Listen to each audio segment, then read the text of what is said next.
Alright. Sorry about the wait there, folks. Just needed to make sure I had all of my windows on my computer open for today's live stream. And I think we got everything down here, so yes. Looking forward to talk about today's topic and such. Might be a little controversial in some areas, but yes, should be good. Hello, Duck Sauce, who's been in the chat, and welcome. Let me just try my water nearby because the coffee is still hot. And there we go. Awesome. Well, there might be a couple other people showing up in the chat today. I'm not sure. I did make them aware, though, of the topic, and so they might be coming in. Otherwise, we will begin, ladies and germs, in 3, 2, 1. Hey, everyone. I'm MacGyver, and welcome to the Chitty-Chat cast, the podcast dedicated to talk about random stuff because why not? Today's topic this week is all things Star Wars, but we'll get to that in a little bit. First, we need our quote. A quote which is one of my best friend's favorites to say in everything dealing with Star Wars. And that is, did you ever hear the tragedy of Darth Plagueis the Wise?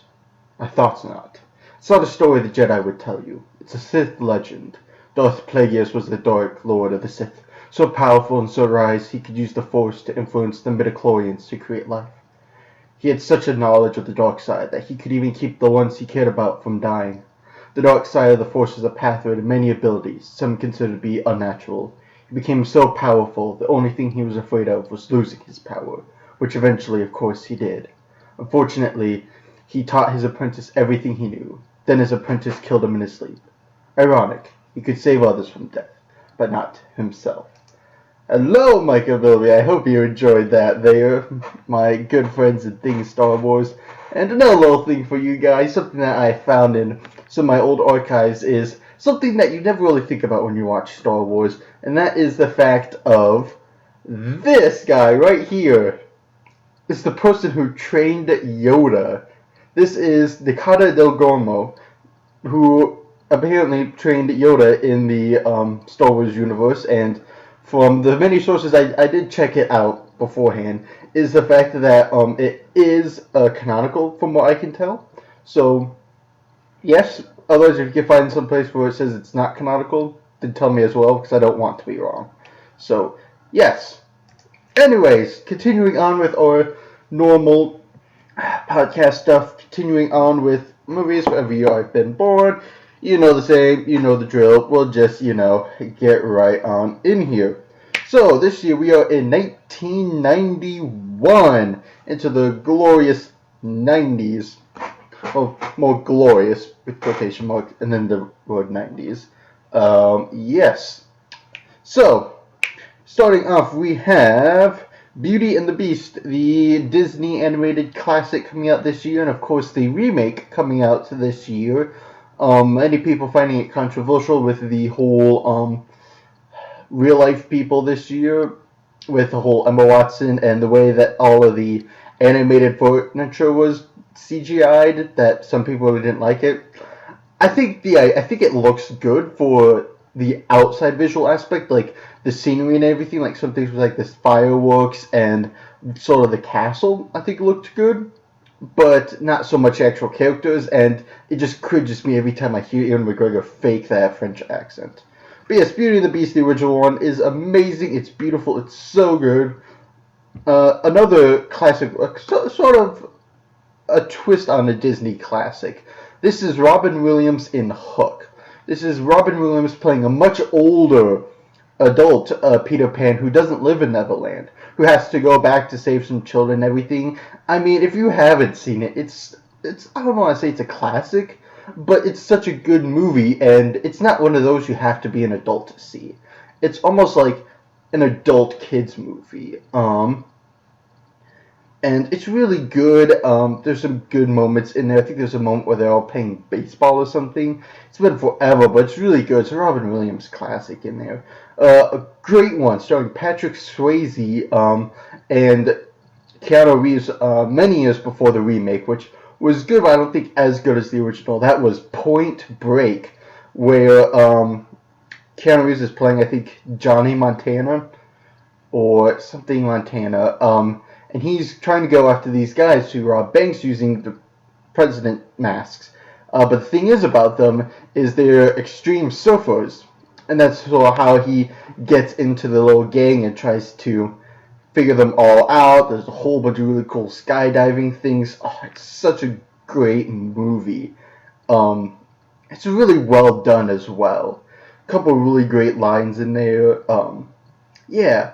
Also, 91 is the year of the Kevin Costner Robin Hood, which for many people was the classic Robin Hood that they all know and remember. Kevin Costner, Morgan Freeman is in there. It's also the movie that has the end credit song of Bryan Adams' Everything I Do for You, which is classic song by him that everybody seems to know. Really good. Interesting when I saw it on DVD, simply because it was one of the older DVDs, so we actually had to flip the disc halfway through the movie to keep watching it. One of those really early ones in there. Also, this is the year of the sequel for Teenage Mutant Ninja Turtles 2, Secret of the Ooze, which wasn't as good as the first one. It was still really good in the way that it still tried to capture it, but the whole idea of the villain side of it, of bringing Shredder back and having these two other mutants trying to fight the Turtles, was a bit off. It didn't quite seem in there. It was more trying to solve the history of the Turtles a bit more than just trying to just let it go and just keep it the way it is and everything. I think also there was like a Vanilla Ice song in there, which was weird, but I could be wrong. Also, a great movie this year. I can't name any of the actors except that Timothy Dalton played the villain in it. Really good movie. It's called The Rocketeer. Basically about World War II era sort of guy who flies prop airplanes finds this experimental jetpack that he's able to control and everything and uses to impress his girlfriend, who then winds up in this Nazi plot to use it and everything. It's really good. Sort of a different movie. It's a newer movie that's made to look old, and it accomplishes that very well. We also have Bill and Ted 2, Bill and Ted's Bogus Journey this year. Not as good as the first one, but still the wonderful Bill and Ted hilarity, as we liked in the first one, still having Keanu Reeves in there as well. 2 of his movies this year. I believe he was also in another one. Otherwise, to round it out, we have American Tail, Fievel Goes West. Not really a sequel, more like an add-on to the American Tail adventures, only because there were 4 of them. I didn't realize there were 4 of them. I knew there was at least 2 or 3, but I guess there was 4. And they were spread out sporadically. It's not until like the end of this decade before we see more of those. But the rest one was one of my favorites just because it was all cowboy themed and everything. So yeah, looking in chat, can you play Bendy and the Ink Machine? I've seen people play that on YouTube. I think it was Markiplier I first saw that. I can definitely look into that. Isn't that free on Game Jolt because it's still being greenlighted or in beta or something? I can definitely look into that. Are we learning about Legos? Just movies right now. But yes, otherwise to keep up with our common theme of celebrating and commemorating actors who do their duty to give us the content we need, celebrating their birthdays today, we celebrate the birthday of the one and only Dennis Quaid, who, yeah, it's been around for quite a while. It is currently his 63rd birthday, and he is still kicking. He's still making those great movies, so we're just going to go on through and talk about some of the great ones he's been in. And it's actually been a while. He was in quite a few of them early on in the late 70s, early 80s, but I really haven't seen one up until 1998 is the first year that I've seen one that he's been in, which was The Parent Trap, the remake, which had Lindsay Lohan playing the 2 twins. in there. One of those that once you saw it the first time it was good, but every other time you see it, it's just boring and terrible and it gets on your nose. But it's always on those like ABC Family channels that you can never get rid of. There was that a popular one which I haven't gotten to see, and I know is a popular TV show on NBC or something. It might be Fox actually. Is Frequency, which was originally one with Dennis Quaid in it. Sort of this thing to where his son in the future has this radio and somehow gets this frequency on there to talk to his dad in the past and tries to save him and everything from some accident and some repercussions happen or something is the general idea you get from it, which sounds really interesting. I don't know, I haven't seen it yet. It's just something that I haven't picked up. Otherwise, one of my favorites, it used to be a Christmas almost tradition to watch this for at least 5 years. It was a great one. One of the movies that I originally got mixed up with him and Harrison Ford, for some reason I thought they looked a lot alike, is the movie The Rookie. This is actually a Disney movie, if I remember correctly. Could be wrong on that, but it's Dennis Quaid playing a sort of a baseball coach for just small high school and everything. Teaches some class, but he used to almost be able to make it big because he has this great pitcher's arm with these amazing fastballs that you wouldn't believe and everything. And so all of his students try and get him to go out and everything. He says he's done. He had a shoulder injury after a while and everything. But he goes and he actually makes it back into the playoffs and everything. He tries to make it into the big leagues and everything. He goes there for a while. It's just a really great movie. It's one of those, it's a bit more of a slower movie, but yet it's still really good. It's probably one of my favorite like sports movies.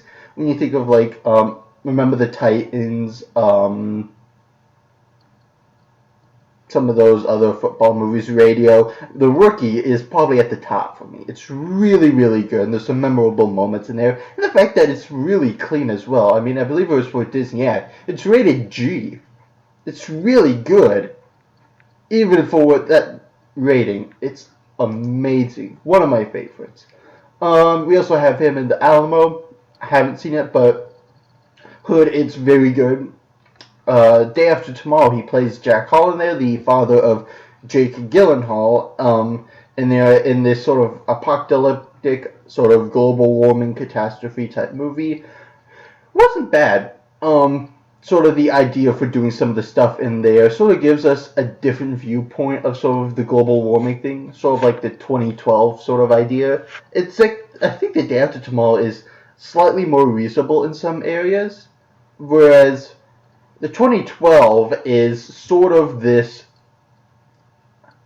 it's sort of this immediate disaster, world disaster, versus this gradual, which I feel is what The Day After Tomorrow does, is it starts off being terrible, like all the tornadoes and all this hail somewhere, and then it builds itself up to this huge ice age basically coming, whereas 2012 is basically boom, Yosemite is blowing up, there's tidal waves over here, the poles have flipped around and everything. It's such a major thing that happens within such a short amount of time that it's sort of like it is apocalyptic versus realistic in some areas. And of course, I'm not sure how scientifically correct they all are, but it just felt more plausible, quote unquote plausible in a way.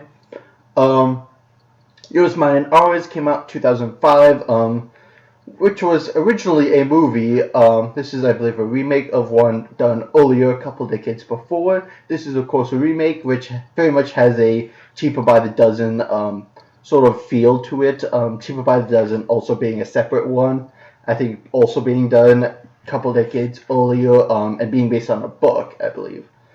Flight of the Phoenix, really good one about a whole bunch of people who stranded out in the middle of this desert, trying to rebuild the plane so they can all escape. There are complications that arrive. There's like some sort of I don't want to say terrorist group, but some sort of like marauding group camp that lives nearby and trying to, yeah, just keep everybody in line who are just a real band of misfits who just hate each other. Super, super good. For those of you who like Hugh Laurie, I believe he is in there as well. Vantage Point, one of Brooke's favorites, my girlfriend. Also one of mine. Vantage Point is a really great movie that's with a really great idea, done really well, and it all bases upon. It's not an actual event, but all bases upon this bombing. But it shows it in these about 10-minute, 12-minute spurts of one person at a time. So it starts off with Dennis Quaid's character, I believe, who is a bodyguard for the president. And it shows him from a certain point and everything that he sees. Then it skips back and it shows it from the vantage point of this girl. And then it goes through and then it reverts back. And now it's from the point of Forrest Whitaker's character. And it goes through and then it reverts back. And it all goes up until this certain point to where after we get the last character, which is like 8 or something, all the point of views are then like sort of like almost like 360 panorama done in a way of this person, then it zooms over to this person, and then it just all happens all at once for this ending, and it's really, really good. The beginning music of it is amazing. I ended up buying it after immediately watching it. Really, really good. Great movie. I would suggest to anybody who would watch it. It is PG-13, so it is for many people, though for some of you sort of borderlining on that age, sort of get your parents' permission. Really good, though. We also have Dennis Quaid in G.I. Joe, Rise of Cobra, playing General Hawk in the first one. Sort of not a major character, but if you know how to look for actors, you will realize that that's Dennis Quaid, who I picked up right away. He was also in the 2011 remake of Footloose, playing Reverend Shaw Moore. Can't say I heard some people say it was good, not as good as the original, but for some of these things it makes sense, especially for one coming out of the 80s. He also played Tom Hamilton, the father, Bethany Hamilton, in the movie Soul Surfer. Great, great movie. Really one of those movies that sort of give you hope in a way of looking at somebody else's somewhat tragedy and how they persevered through it. It's really, really good. For those of you who don't know the story of Bethany Hamilton. Also in Playing for Keeps, movie starring Gerald Butler, Uma Thurman, and I think Michelle Pfeiffer, possibly. In there, I'm just writing this off the top of my head, actually not shown on the screen next to me. He was in the TV show Vegas for its runtime in 2012 and 13, playing the sheriff. He's also been on a couple other ones, with a series called Fortitude being his current big thing. So, yes. So, yeah, I mean, for me, it's really not much of a fight. I mean, if I had to pick my top sort of 3, it'd be Flight of the Phoenix, Vantage Point, but at the top, it has to be The Rookie. It's been one of my favorites since I was like 10. I mean, it's been around for a lot of my life, and I've seen it, a good dozen times. I mean, it's one of those I see almost every year for some reason or another. Really good, really great. So yeah, happy birthday, Dennis Quaid. We wish you a great career. We thank you for all you've given us, and hope for much more. So yeah, with that, we are going to test the coffee.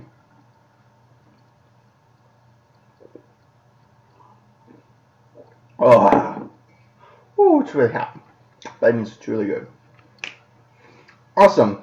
So, moving on.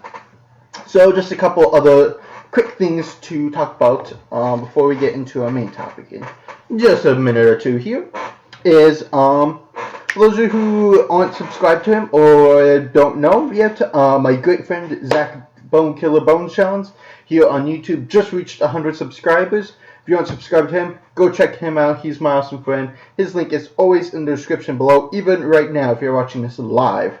So go check him out. He's awesome. Go support him. We're going to do something fun for him, which I believe involves the Buffalo Wild Wings Blazing Challenge. at some point, which he's trying to do live, I believe, which will need my help. So stay tuned for that at some point. That would be awesome for him. So yeah, support him. My girlfriend, Brooke Mainskirt, she just posted a new video this week mentioning some things that might be coming on her channel. So go check her out. Go give her some support and love, just like I do. So yeah. Otherwise, one of the things I talked about doing at sort of the beginning of the year that I thought would be a fun little thing to do for either the blog or for the channel is the idea of there's a lot of stuff I think we can all agree that we did not like about 2016. We really hated it, and towards the end, we just wanted it to stop as soon as possible. And of it, and at the time I was listening to the Yogscast karaoke nights for their Christmas live streams for a charity, and I got thinking, and all of a sudden it hit me. It was like, oh, that's a great way to sort of respect, quote unquote, respect 2016, is the idea of doing a parody off of Billy Idol's We Didn't Start the Fire, but for 2016. And the idea of, instead of all the stuff from whenever We Didn't Start the Fire came out, is instead incorporating things from 2016. In which this is where I actually need your guys' help to go ahead and either post in the chat, post in the comments below if you're watching this as the rebroadcast, on my social media, on my blog, because I'll be posting a little update about that tomorrow there. So yeah, post me all of your stuff, the good, the bad, the weird, the unusual, the political, basically anything you can think of that happened in 2016 that I can try and incorporate. Because if you look at the actual lyrics for the original, there's 123 different references to something in there. If I remember correctly, I did the math the other day. And I'm only at about 40 or so right now. And I have some of the obvious ones, like Carrie Fisher, Prince, Rogue One, Deadpool, Civil War, Batman v Superman, George Michael, some of the big ones I have right now. But any ideas that you guys have to send to me is awesome. At any point, it's not something that's going to be done really soon. It's going to be something that's going to take a little while because I just have to figure out how to do it with the music and stuff. So, yes, that's an idea I've had for a while and something I've been getting onto. So, yeah, getting your guys' help on that would be awesome and well appreciated. Yes. Something else I was going to say about it, but I forgot. So, yeah. Awesome. Otherwise, the other thing that I was going to do is something that I said I would try for at least the first time to see how people liked it. Is the idea of starting 2 weeks ago. I started my sci-fi story, my actual story, on my blog, Lego MacGyver. The link is in the description below, or as you are watching this live or as the rebroadcast. And that is this story, this sort of story prompt that I wrote last year when I was at Iowa for school, and I had the idea of continuing on and actually making an actual story series on my blog. So I decided a couple of weeks ago that I would take it, tweak a couple of details, and then basically continue on with it to the point of wherever it ends up. Basically, I want to be sort of like an ongoing thing of, yeah, just a little story every week, continuing on from where the last part left off, with comments of what you guys want to see, what you would like to see me include, take out, fix, sort of, yeah, all of your guys' ideas, to where, yeah, you'll sort of get an idea as I read the first 2 parts. But it's very much in the style of sort of like Firefly, but more Star Wars than cowboy, in a way. Something I'm really like writing at the moment, and will be interesting to see how it ends up. But yeah, so I'll just read you guys what I have so far, see what you guys think. And yeah, the 3rd part does come out tomorrow, so keep in mind of that. So, also, for those of you who have seen the warnings and everything, and for any of you listening, I will be censoring myself for what I've wrote. It'll be very obvious as to when I censor, but as to what it might be, you might not be able to tell, so that's awesome. So without further ado, this is part 1 of the Untitled Sci-Fi Story series.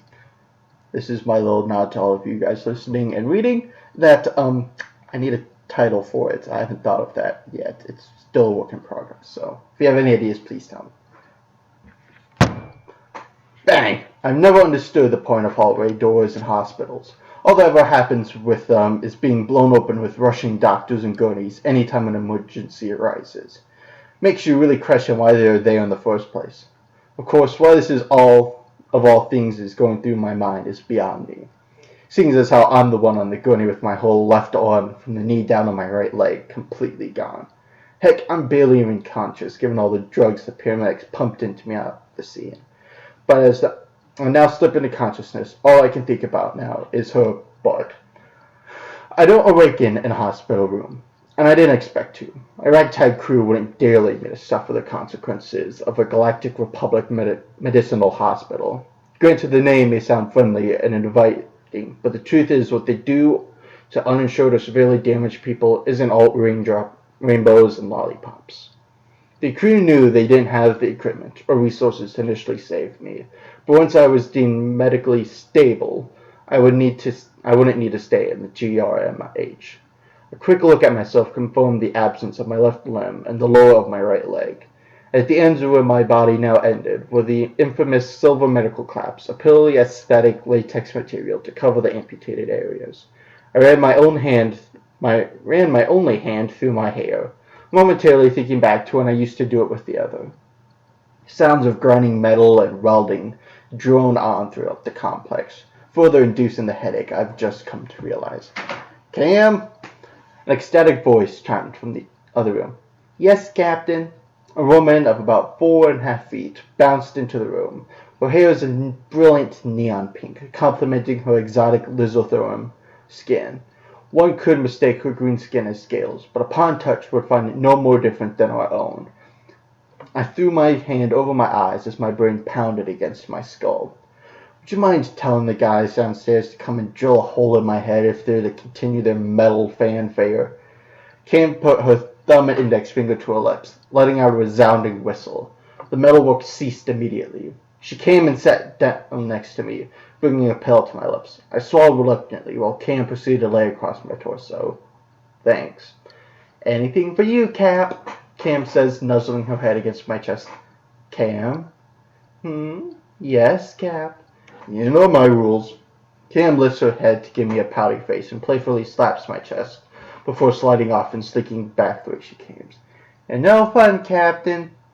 I had to smile and chuckle as my chief mechanic went off. Bringing Cam aboard my crew wasn't something we planned on at the time, but was the result of very interesting decisions. Most of them stupid, but nonetheless interesting. It was supposed to be a simple exchange. We hand over some unknown contraband to a group of high-paying marauders. Vax and I make the trade while the others steal anything the marauders may already have collected, and then get the hell out of Dodge. Well, as things usually do, things didn't go to plan. First started when the group of marauders decided as bonus payment to us. What? Sorry, for those of you who are watching, the stream did not end. It's still going. Please wait momentarily. This is what I get for the school's internet. Anyways, it first started when the group of marauders decided as bonus payment to us. They'd show us what we had been transporting. Given the price we were being paid, and our code of never looking into things that we didn't know what it was, for the safety of the customer, we were more than interested. Curiously, it turned to horror when we saw we were transporting cryogenically stored women, which, when we heard of our earpieces from the others they had found cells of various alien women, confirming our lightning-quick suspicion of our buyer's true nature. And my crew and I may be smugglers, but we hold a high code for never dealing with human trafficking. This is why everyone soon had guns pointed at one another in a sort of Mexican standoff sort of way, while I argued about our deal in terms of employment. Let's just say it didn't turn out well. For them, at least. My crew came out mostly unscathed, and then proceeded to free the captives. Luckily, many of them were local, but the ones we were duped into smuggling weren't. So after removing them from cryosleep, we took them back to the appropriate homes. all except Cam. Camilla Ozurt refused to leave us, as, according to our people's tradition, is bound by oath to pledge her life to whoever freed or saved them. I apparently happened to be that lucky guy, as I was the one to remove her from her pod. This explains her flirtiness around me, because as I do attract the eye of many women with my dashing looks and charm, when her people pledge themselves to life with someone, this can also extend to romance, especially with the females, or so I'm told by my crew. However, not wanting to intrude or take advantage of the woman who was around my age, keep in mind, I made strict rules stating that if she must be pledged to me, they would never advance to the state of romance.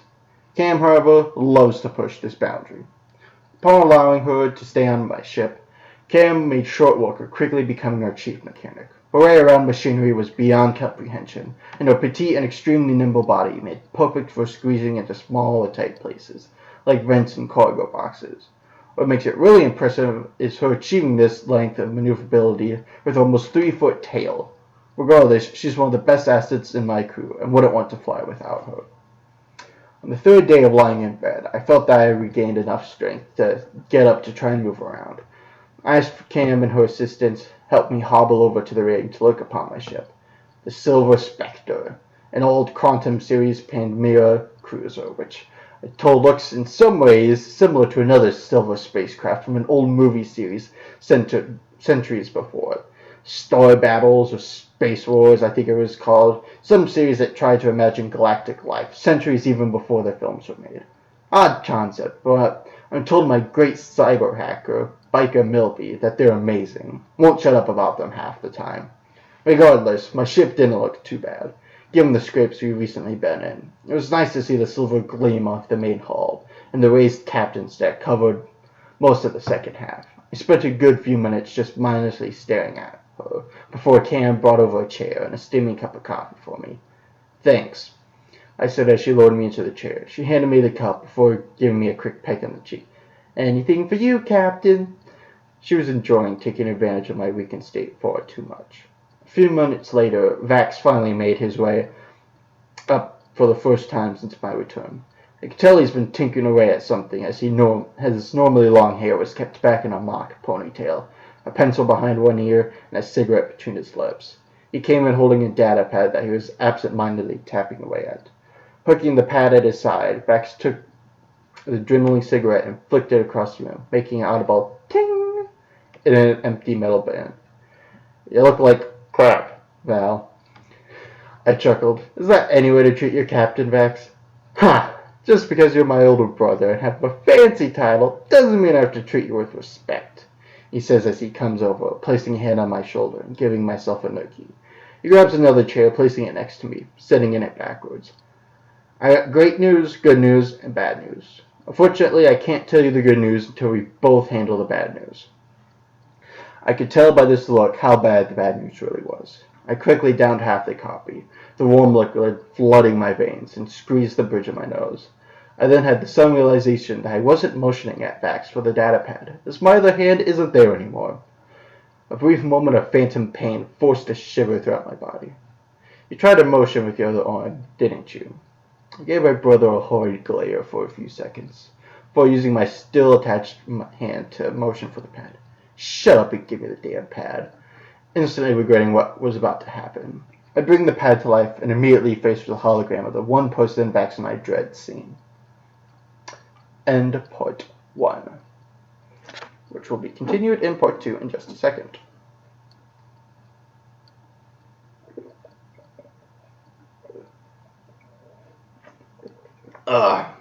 Much like Val, must have coffee. So this one is definitely going to be censored, but what in the bloody hell were you thinking? Was what the very distressed man on the data pad decided to open the conversation with. His gray-white hair and beard were immaculately trimmed, as they always were, remnants of days long ago in the Galactic Republic Army. His tone was the usual raspy snarl on the borderline of uncontrollable, though it wasn't currently visible in the projection. The faint smoke of a cigar was drifting up from his side. I set the pad down on my lap to rub my face and let out a small chuck before responding. Nice to see you too, Dad. I think this is a courtesy call, Val. I have half the Galactic Republic breathing down my neck, wondering why happened, and another quarter of the underground wanting to put yet another bounty on your head. Sure to think that just because I'm your father and you got hurt, I'm going to show you any sympathy. Not when my life and position are at stake. Gordon Trevay could be harsh at times, but with valid reason. He didn't become the head of all smuggling and illegal trading in the universe by luck of the draw. He was given it because it scared everyone else if he wasn't. Things Gordon had done for his family, the Republic when he still blindly followed them, and the underground where things had given grown men nightmares. No one ever questioned him and came out alive. That is, all but his sons and their crew. What in God's name is your brother doing? Vax was, at present, taking measurements of what was left of my left arm and right leg, and scribbling the info down in a small pocketbook. Without looking up, and with a pencil in his mouth, he responded muttering a muttered murder. Yeah, I can see that, but why? Vax wrote down one last step before shoving the pencil in his ear. I looked at his father with one of the most sarcastic smiles ever. What? Can't I do something for my big brother in distress? Don't patronize me, Vax. It's amazing that you two of you can be in such a decent mood given what happened with your hides on the line. Now will somebody bloody tell me what is that happened? I got a look from Vax, clearly seeing that I was on my own for this. Further continuing with various measurements. Well, a funny story actually. Oh, I'm sure it's hilarious. So it started fine, everything going to plan. But it was the end where things started to hit the fan. We met the employees at the designated spot, crew waiting in stealth in case of foul play, and made the handoff. They got the cargo full of whatever it was, and we got the credit chip with the specified amount that we had agreed upon. Then things went downhill real quick as a female voice chimed in, hit it in the back, and guns were soon pulled on us. We mirrored their action, the crew being alerted that things could get messy. And then she stepped out of hiding, striding up all nonchalant. Ooh, good wood. Thanks, Vax. Anyways, all nonchalant, like we could see her face. It was then that we knew it was all set up from the very beginning. What the hell are you talking about? Who was it? I leaned in as much as I could, without losing balance, and stared my father right in his holographic eyes. It was her, Dad. It was the Minx. Forge! Gordon responded, choking on the pull of cigarette smoke he had just inhaled. The first we heard was slamming a fist against his table or desk. You're crapping me. The Minx? In full vexing glory, she caught us off guard long enough for her snipers to get into position and make Swiss cheese of me. Obviously, a firefight broke out, and I'm sure you can guess what happened from there. Gordon was rubbing his forehead, regretting the next thing he was about to say.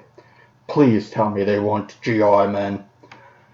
You told us they were the buyers, and the people we met were in standard Galactic Republic uniform. Whether or not they truly were has become a much bigger question now. I reckon from the few killed and left on the site that this is why you're getting so much flack from them. Do you know how much fudging trouble we are in? Vax piped up for dumb-eyed.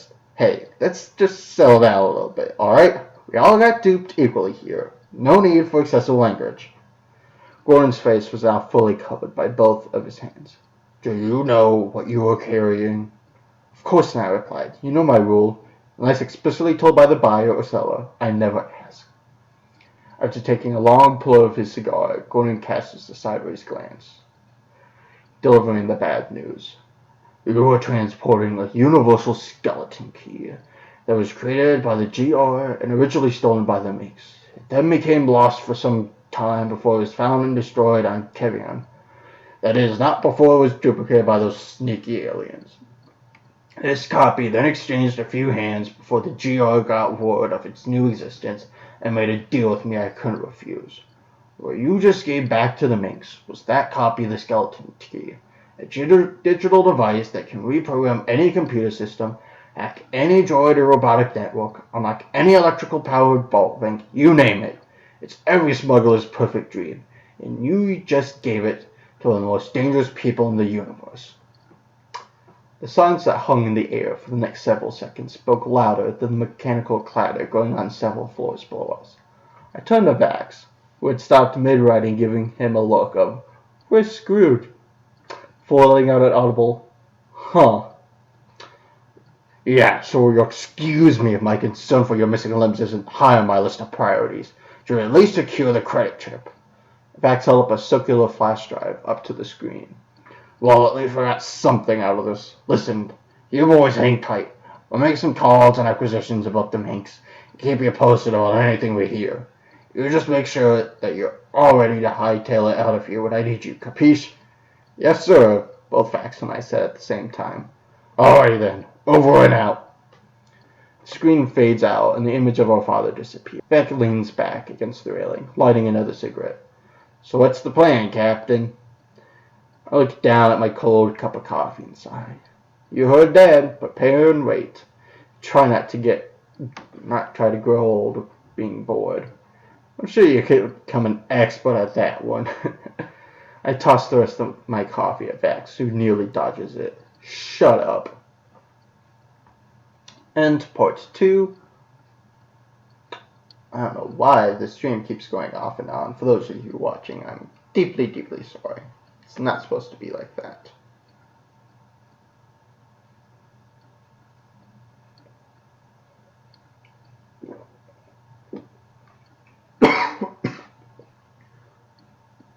Goodness me. Whew. Deeply sorry about that, everyone. And also for the dropped frames and weird stream. I had this figured out last time, but alas, just can't trust my internet here. So yes, that is part 1 and part 2 of my sci-fi story. I hope you guys all enjoyed that. Part 3 comes out tomorrow on my blog. Stay tuned for that and all that good stuff. Anyways, moving on to our main subject. We'll begin that as soon as I refill my coffee. So in the meantime, stay here, refill your own drink if you need to. We'll be back in about 1-2 minutes. So yeah, don't go away.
Alright, I am back.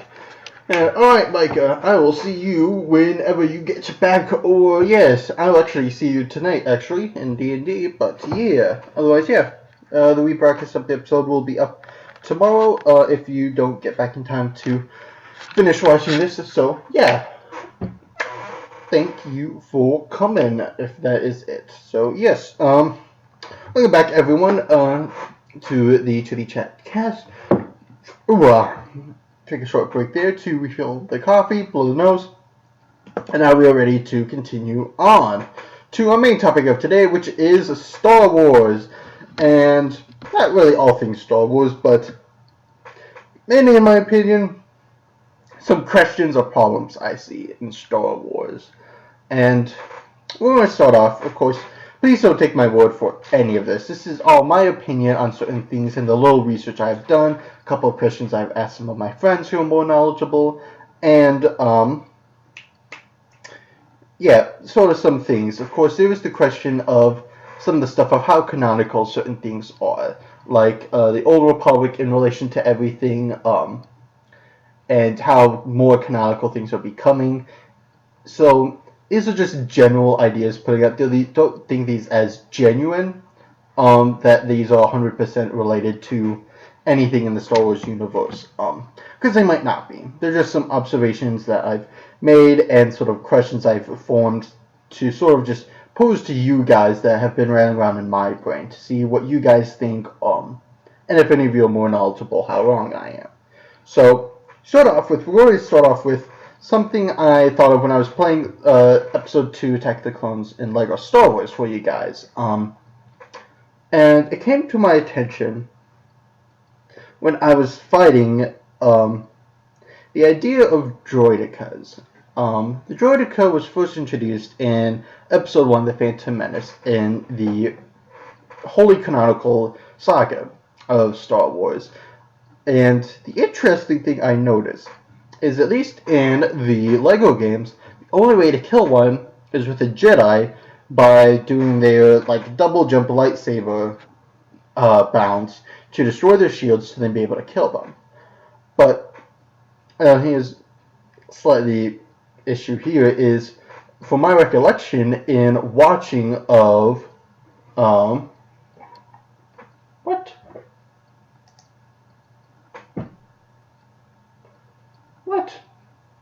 Why was he banned? Zach, unban him. What are you doing?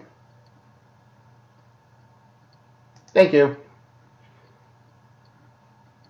Alright, anyways, sorry, something in chat. Anyways, yeah, but in the movies, all I can remember is the idea is that all Jedi have run away from droidicas.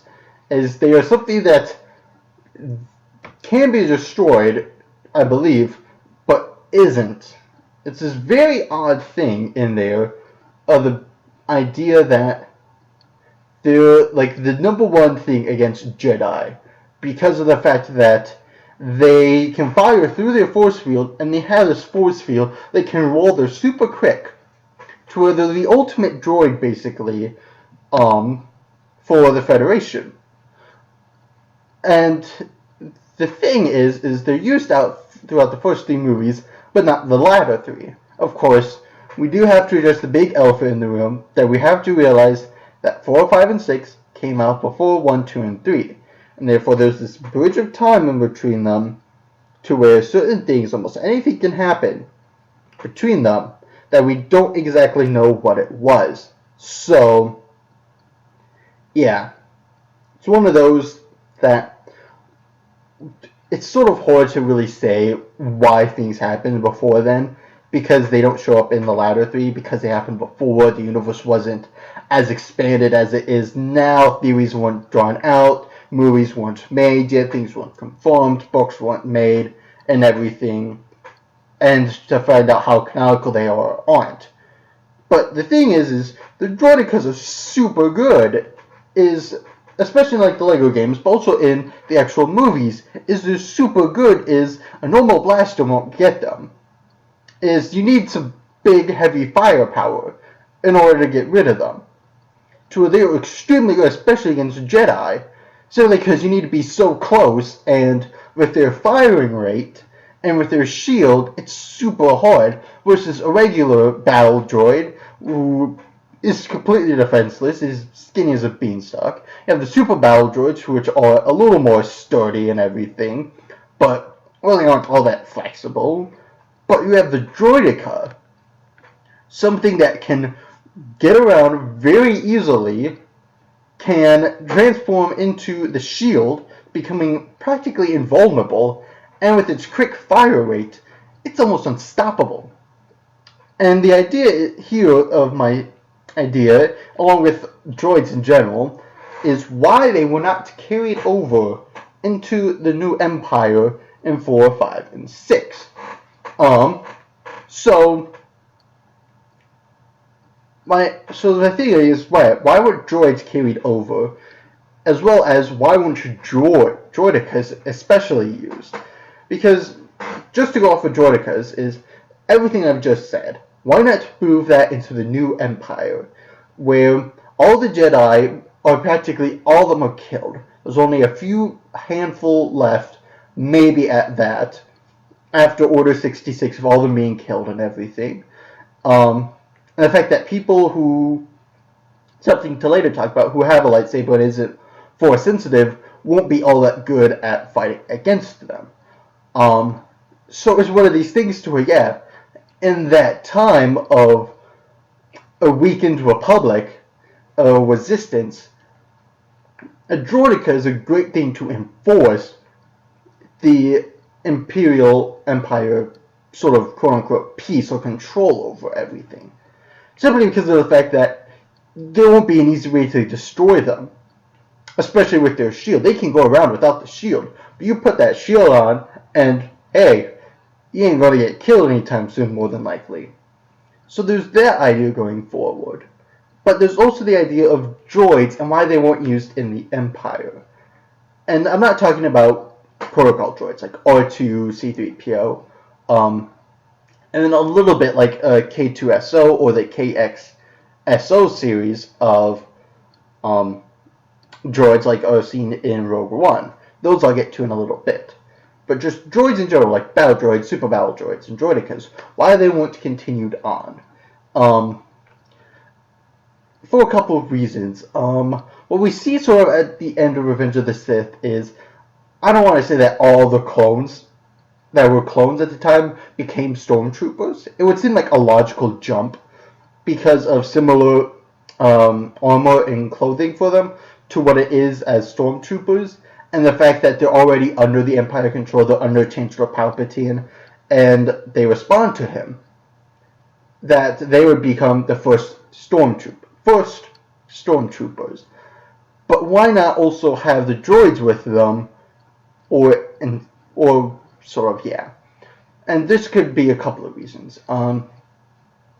First, the clones are human, and they have a much better, I want to say, acceptability or adaptation to adapt. They can adapt to the situation as it comes at them, whereas a droid calculates statistics of what might be going on. Possibly. I don't know how the actual droids work mentally at that level, but a human can adapt to a situation as it changes a little bit, depending on what it is, whereas a droid goes by certain protocols or statistics of chances of what might happen, and goes along with that, which might not always be good. There's not that innate feeling of, I just got a feeling. A droid goes by, oh, this is what I should do given the situation, given the statistics and probability.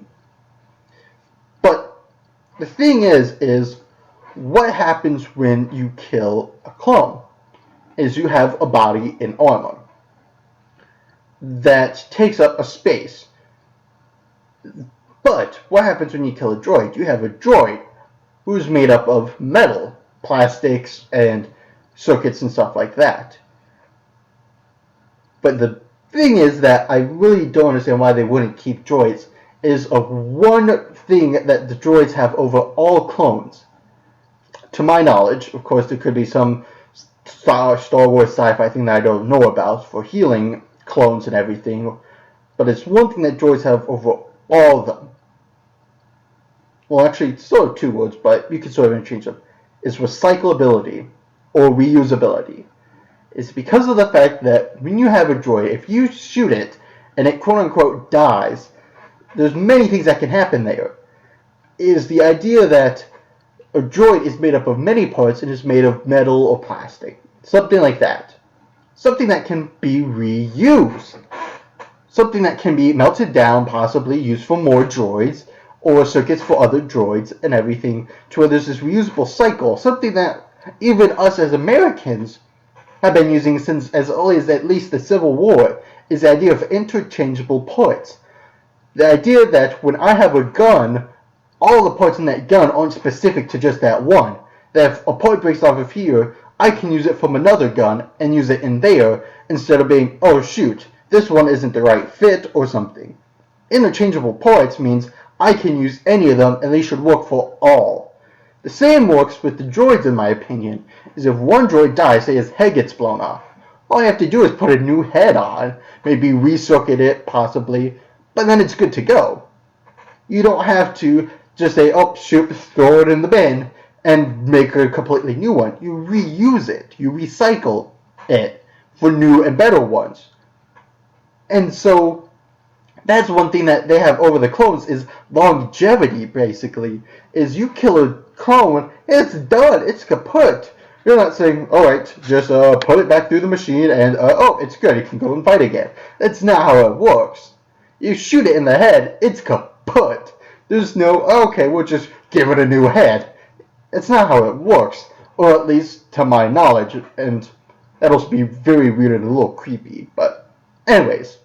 So that's one thing why I wouldn't understand why they would use it. The fact that also, at least in the Federation and everything with Palpatine, is they've used droids up until that point. He used it through movies 1, 2, and 3, and all of the Clone Wars and everything. But at the same time, we do know that they were gotten rid of at some point. As to exactly when, I don't know. But for those of you who are aware of the video game Star Wars Battlefront 2, one of my favorite Star Wars games ever is if you play through the campaign of it, the actual campaign, you play as the 501st or the 501 Squadron of clones as they go about and everything. And after Order 66, there's actually a mission to where you have to go to Mustafar, the lava planet, and destroy the last remnants of the droids, destroy their ships and everything, to sort of kill them all off, basically, to sort of stop them. But the thing is, was that a good idea? I mean, when you look at it, if you have to choose over droids and clones, you could have some highs and pros and cons for either side, in my opinion. But if you have them both at the same time, you know, you just double how much army you had, basically. Maybe not doubled, but you exponentially increased it from only having one side or the other. Of course, how likely that is, I wouldn't know off the top of my head, but the thing still applies is with a droid, it can be reused, it can be remade into more droids of its exact same kind or anything, it can be improved upon. The droidica and its practical invulnerability of everything is so amazing that even if you just made droidicas to go around everywhere with clones, that would be fine in my opinion. Because then the clones have something to hide behind as stormtroopers, given their terrible aim. Which might be something I'll do way in the future of actually going frame by frame through the first 3 movies and compare who are worse shots, droids or stormtroopers, or clones and stormtroopers or clones and droids. That might be something for something way off in the future when I'm super bored. But the idea is with droids, yeah, they have this reusability and everything, and they can still be used anywhere. I mean, they can do multiple things. They can pilot things. In some of the movies, it's sort of hard to tell if the Vulture droid ships or actual droids themselves, because in some areas you can see them walking around independently on their 2 to 4 leg things or whatever, and then they can fly off. And if I remember correctly from Star Wars Battlefront 2, you can hop in it and you can fly away. But yet what we see sort of in the movies and like the shows is just sort of like an independent thing that can take care of itself in a way, which in my opinion is great for the Empire, because you have some sentient ships that don't require a pilot. Because a pilot means it has to be either a droid or a clone or stormtrooper. Deeply sorry about this stream output for you guys. Please blame USD Internet. Please send all complaints to them. It's ridiculous. They've gotten so many complaints already. Keep doing it. Because, yeah, it sucks for me. Anyways, what was I saying? Yeah, pilot. If you destroy a ship, alright, that has a stormtrooper in it, you basically kill the person because they can't survive in the vacuum of space. Whereas if you destroy a droid ship, one that's either like a Vulture droid and it's by itself, or one that has a droid in it, you're not killing anybody off. And you can go grab all those parts, not that you ever see that in a movie, but go grab up all those parts and remake it. Whereas, yeah, if we already have the blueprints for it and are mass producing it beforehand, it shouldn't be all that hard to maybe reproduce it again, at least the droid part. Whereas a clone, you can pick up a clone, but if it's dead, it's not going to do anything. So, yeah. And everything. And if you have these sentient pilots, these sentient droid ships that can attack, you are then saving foot soldiers for the ground or for the actual ship to keep with you to then go off and defend or fight for whatever need you have for them, versus sending them all out to die in space. All you're doing is just sending out ships. Now, sure, you might be sending out more ships then to compensate for that ability, but at the same time, you're saving actual soldiers. Soldiers. Such a weird word. So yeah, that's one of my big things. One of my problems with the Star Wars universe is the whole concept of using the droids.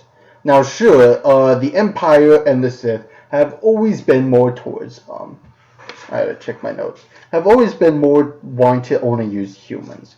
For keeping that human element sort of being themselves and not using other alien races and everything, just keeping with, humans and stuff, as we can see throughout the original trilogy. Whereas in the prequel trilogy, when it's more the Federation and everything of Count Dooku and stuff, that it's all droids and everything.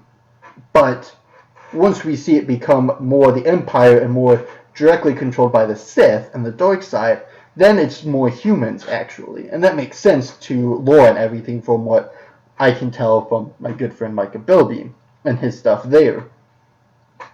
So that would make a sense why they wouldn't have droids used there. But at the same time, we get to Rogue One, which is basically this time in between Revenge of the Sith and A New Hope. This bit of time of about, I don't know, 30-ish years maybe. I don't know. How old do you think Princess Leia is at the beginning of New Hope? Between then and when she was born, basically, is when Rogue One happens. Basically, literally up until the exact moment A New Hope happens. And we see the droid K2S. Oh, played by the wonderful Alan Tudyk. I hope we can get to do his birthday someday, because that's going to be awesome. And he is very functional. He is an actual Imperial droid, so made by the Empire. We don't really see anything like him in the prequel trilogy, but he is awesome in the fact that, number one, he can pilot things, which is amazing for the Empire, because that means that it's less human bodies they can put into ships, if need be. Secondly, they're basically they're not a protocol droid in and of themselves. I read the thing on the Wikipedia, the Star Wars Wikipedia, which is very reliable, for those of you wondering. Star Wars Wikipedia is very reliable, unlike regular Wikipedia. Don't know why, but I guess people care more about Star Wars than the actual world, which is very, very funny to think about.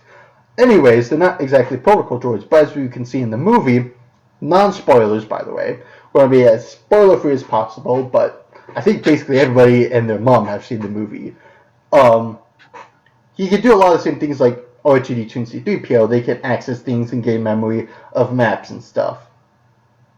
But he's also combat ready in the fact that he can use a blaster. He's amazing with the blaster. He's quick to shoot and everything. He's very flexible. He can also pick up a stormtrooper and beat each other with him. They're super strong. They're very flexible, very versatile to be able to do a lot of different things. To where, why would you not keep something like him around? Something to either pilot or not so much attack, because they are seen as attacking robots, not battle-ready droids in there. They're used more for personal usage, not so much army or military usage, which makes sense in many aspects, especially because the Empire doesn't really, they really aren't gearing up towards war in the trilogy and Rogue One. They're more just maintaining their current status. to then become unstoppable once they have the Death Star.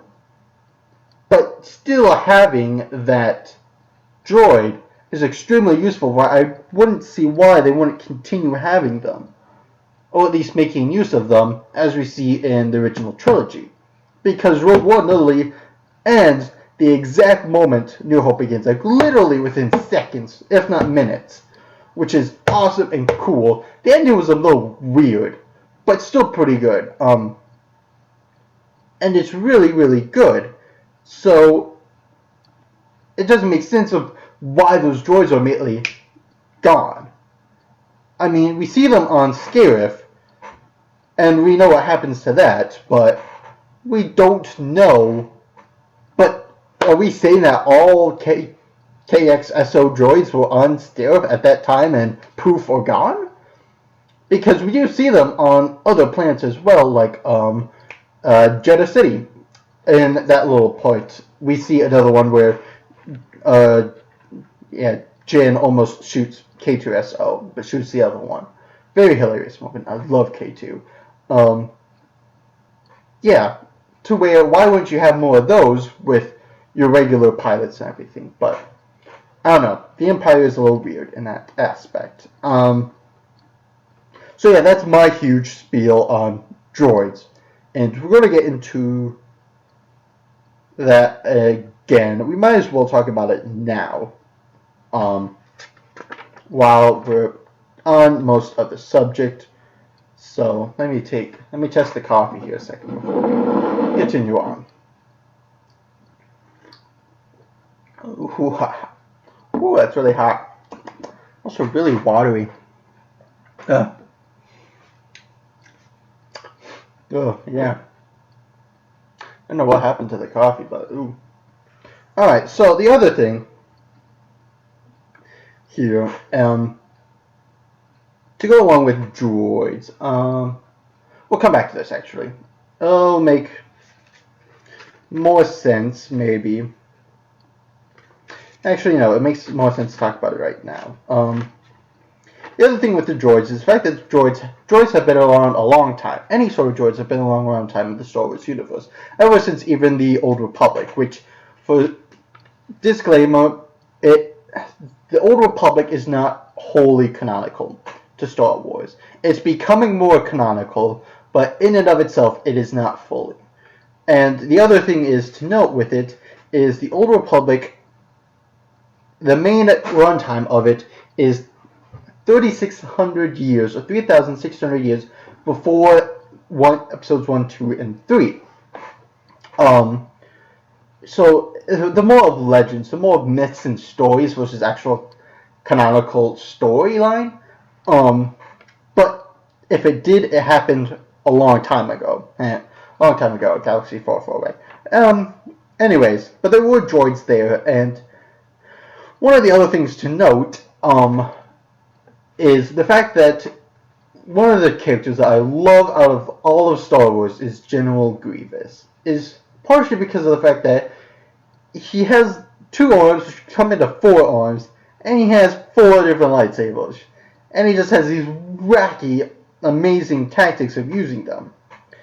But the thing is what something people might not realize or have, is the thing is General Grievous is not a Sith. And something to get through is, this is completely true and canonical, is General Grievous is not a Sith. It is the fact that he is not Force sensitive. That is why he resorts to such rash tactics in his lightsaber skills. The idea is he uses unconventional ways of using the lightsaber because he doesn't have Force powers to have that natural heightened ability that most Jedi or Sith have with a lightsaber as an extension of their power. General Grievous doesn't have that. That's why he fights the way he does and has many lightsabers. That's why he's killed so many Jedi, is the other way he fights. It's different. And such.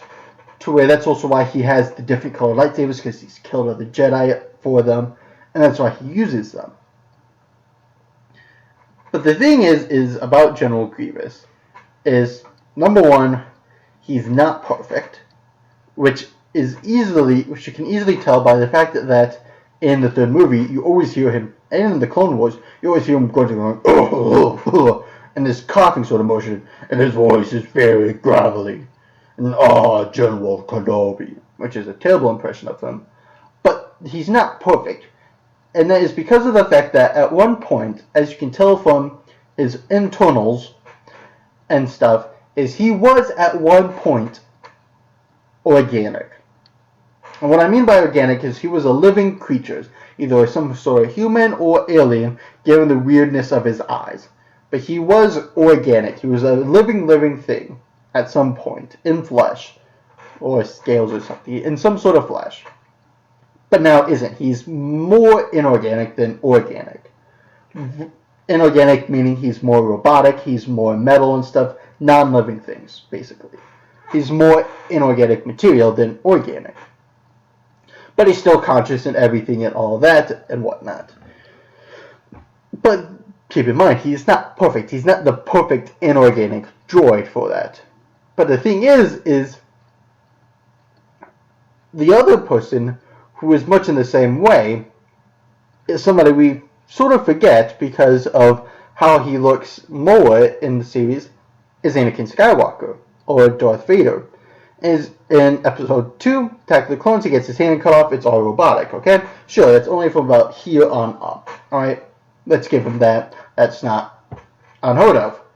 But in episode 3, we see him going off go all of his limbs thanks to Mr. Kenobi, and he now has to have robotic limbs as Darth Vader. But we never see that because of Darth Vader's armor and clothing. So Anakin in and of itself is organic and inorganic at the same time, and he is still living. Granted, he sounds different because of his respirator and different stuff. That's how badly he was burned and everything. He wasn't made like General Grievous. He was done, not so much in the style, but he was made slightly robotic in order to keep living and function, because that's what Palpatine had in store for him. To keep going on, be a Darth, be Sith, and everything, and run the Empire with him.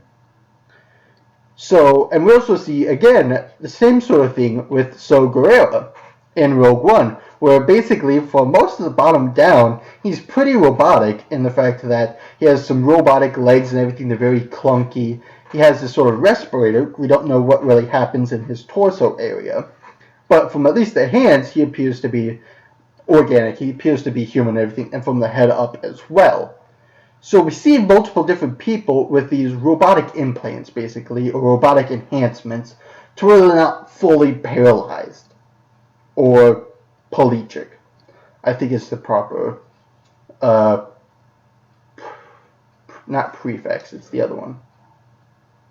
I can't remember. Anyways, suffix. So the idea is at some point they either got better, or the General Grievous was an extreme case of this enhancement. The idea is, regardless, is you can live that way to some fashion. With Saw Gerrera, I don't know his background fully, so I can't say for sure what happened to him, why he's living the way he is now, and why he has the respirator. But he is currently living, and Darth Vader does, for quite a while as well, as we can see, in some sort of fashion. The basic idea is that why not have more General Grievouses being willing participants as well? I'm not saying that the Empire needs to go to stealing little boys or men and doing experiments with them. That's not what I'm saying. I'm saying they use volunteers because it's more of the way the Empire works. They aren't, in a way, terrorists in a way that they just take people away from people and use them how they want to. They use them in a methodical manner. And so why not create more General Grievouses? General Grievous was very rash and everything. But why not have more people like him? Not exactly like him, but more like him. In the way that you don't have to do the whole, like, inorganic. But you can give him the same sort of enhancements. Like, for Anakin Skywalker, if he lost both his arms, why not give him General Grievous arms, these 2 arms that can turn into 4? Something more like that, versus take Anakin and just keep some of his organs and put him in General Grievous. Take some of the great parts about General Grievous and put it on somebody who just needs those parts. To not remake somebody, but enhance them. To where, yeah, imagine somebody like him, or, yeah, just take some clone who's like, alright, I'll go through the procedure, but give him these abilities. Like Darth Maul, he has robotic legs from the waist down and everything. Why not give him, yeah, like General Grievous legs or something, or General Grievous arms, something to where you can use these, and if you're still Force sensitive, like Darth Vader is as a Sith, then using that, you could be a lot better. Now, of course, I don't know exactly how it works, but given the fact that Anakin Skywalker does have robotic limbs, and granted he wears gloves and everything, can still use the Force, like Force choking, to me, it does not seem to matter that the Force is being used through this robotic, this inorganic medium. The Force is basically just this thing. Because, in my opinion, Darth Vader, he can do the choking thing, but it's not like he's directly doing it from his fist. That's where all the power's coming from. It's almost like he's just controlling the air, like a spell or something. This is just the motion to make it constrict around his neck, versus directly from my hand, like an invisible beam towards your neck, like an extension. It's more of I'm just controlling the Force in the air around you from my fist, and not directly from it. That's what I get from it.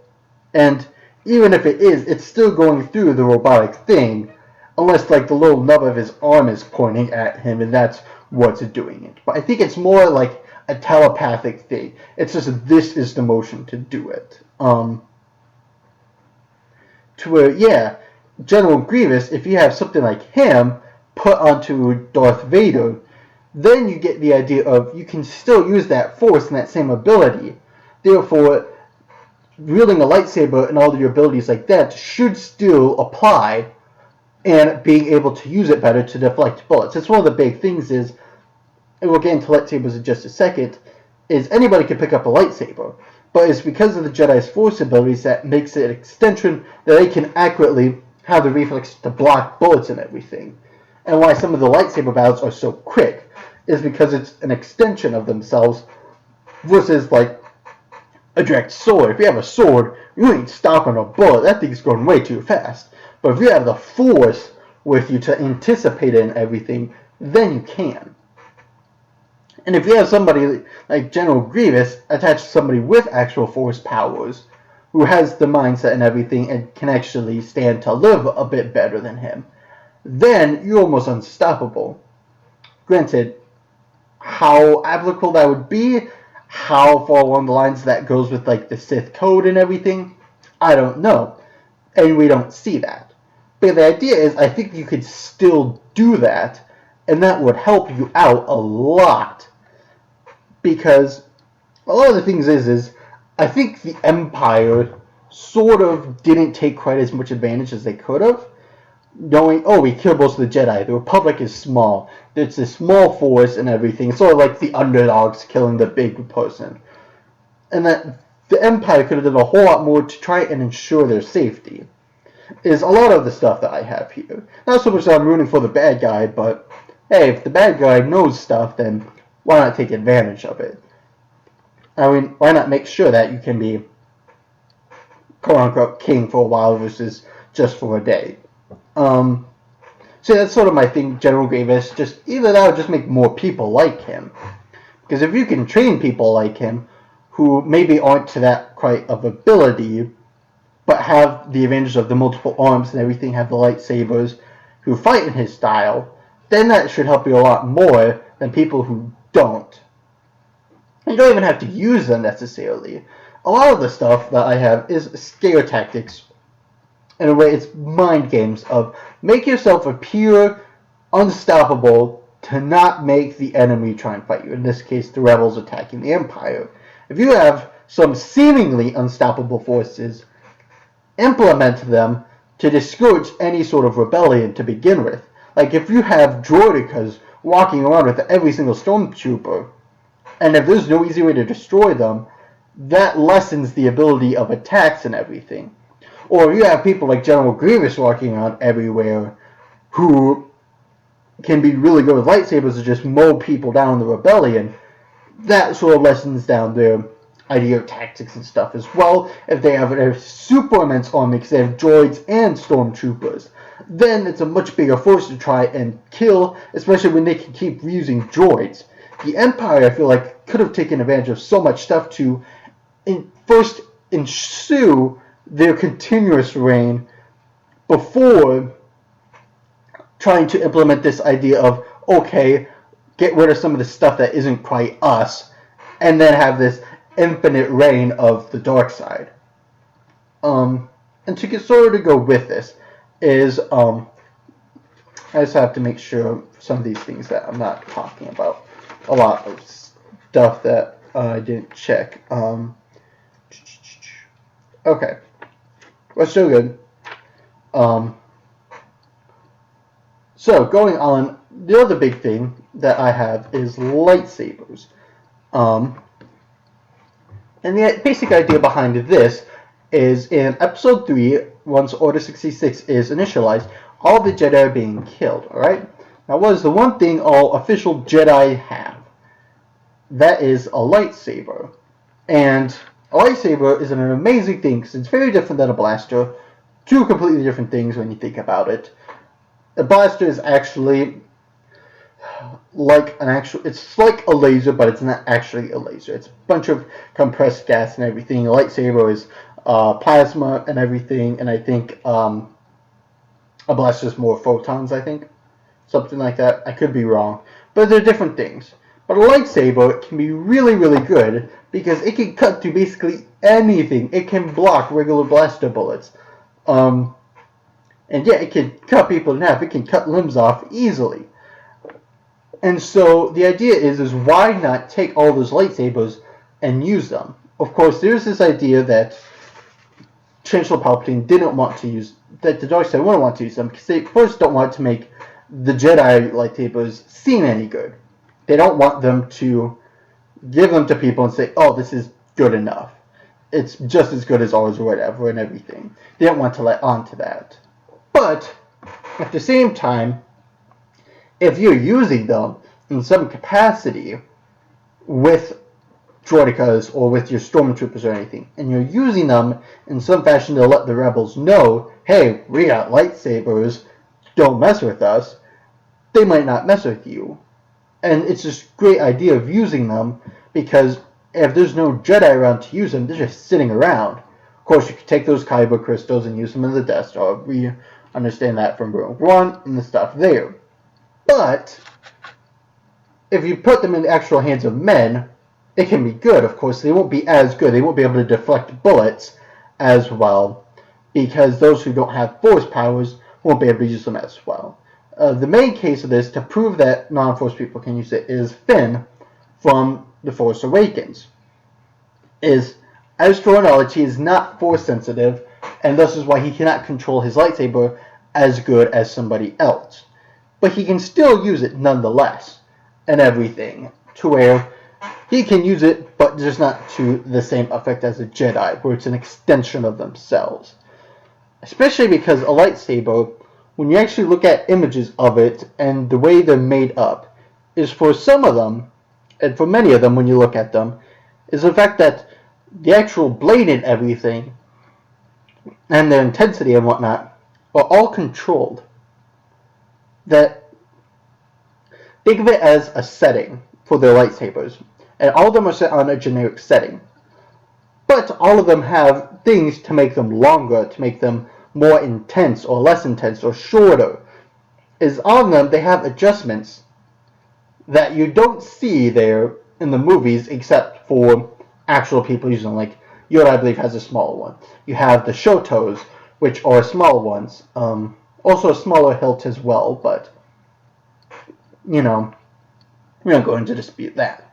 And how the Jedi make their own lightsabers. But the idea is they can be changed as well if need be.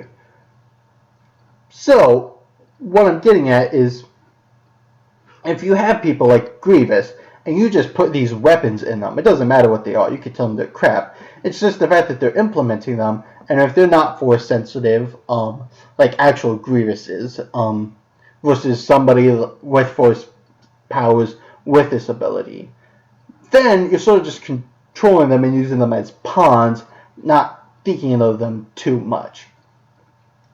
But the thing is to that capacity of using these lightsabers, is you're implementing this idea of superiority, of a little bit like maybe, hey, we're using the enemy's weapons against you, your weapons against you.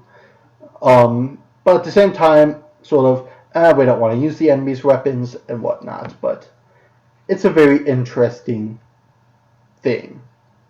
And the fact that kyber crystals really aren't seen as being used for anything else other than lightsabers and the Death Star cannon and stuff. And kyber crystals are really interesting as they're being actual living things. Sort of an interesting idea of how they work and how they function. It's really interesting just looking them up. I love to read some of the books that sort of their structure and nature are mentioned, especially Ahsoka, sort of her book and everything. It sounds really interesting. But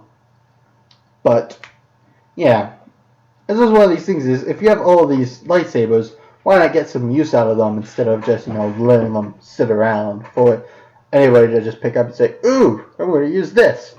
But hey, what do I know? Other things, the other small thing that I've thought of, and this goes along, still with the Empire, is to go along with their thing with